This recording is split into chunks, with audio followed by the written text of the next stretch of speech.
Hi everybody, I'm going to show you how to replace the EVAP vapor canister on the 10th generation Honda Accords. This is going to be from 2018 through 2022.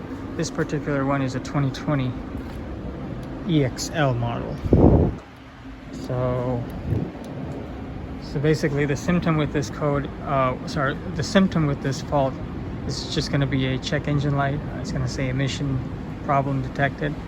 And when you read the code, it's going to be P2422 EVAP CVS STUCK. That's going to be the code you're going to get. And usually the failure is going to be in the EVAP vapor canister itself. It's going to be one of the purge valves right here. So it's best to just replace the whole thing. List price is probably about 150 to 300 bucks. It's going to be the part number right there. That's the part number, and once you install this, clear the code, and you should be all good to go.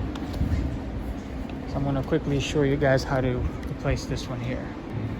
Now that we got the vehicle up in the air, we're going to go down here towards the right rear passenger side, right next to the right rear wheel. I already took it off though, but it's going to be right here.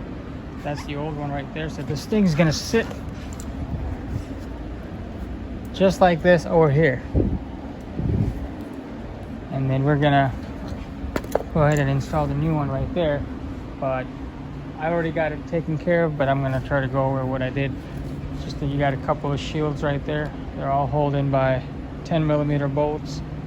Got a couple of 3 push clips right there. It's very, very easy to remove this. And then this vapor canister is held in by 3 10mm bolts, 2 bolts and 1 nut, and it's pretty much plug and play. And you got 3 hoses, 2 connectors and 1 or 2 hoses to disconnect. Got a connector right here, got a connector right there, got 2 hoses, and the thing actually clips on here. The whole vapor canister will clip on this one here. So just be mindful of these connectors and hoses, and it should be plug and play. Hopefully this will resolve your issues. And you also get the O-rings and everything too, so these are also vital to change. So I'm just gonna try to get the part number for that one. And we got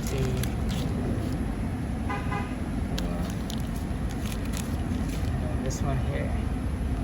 So these are gonna be the O-rings you gotta change. Pipes right there. Hey guys, thank you for tuning in. Like, comment, subscribe. Have a good one. So with the canister down here, there's some things you gotta switch over. So this connector right here is gonna be sitting like this, and then you got the pipe right here connected to this. So you remove it and you transfer it to the new one. The new one will not come with these hoses and pipes.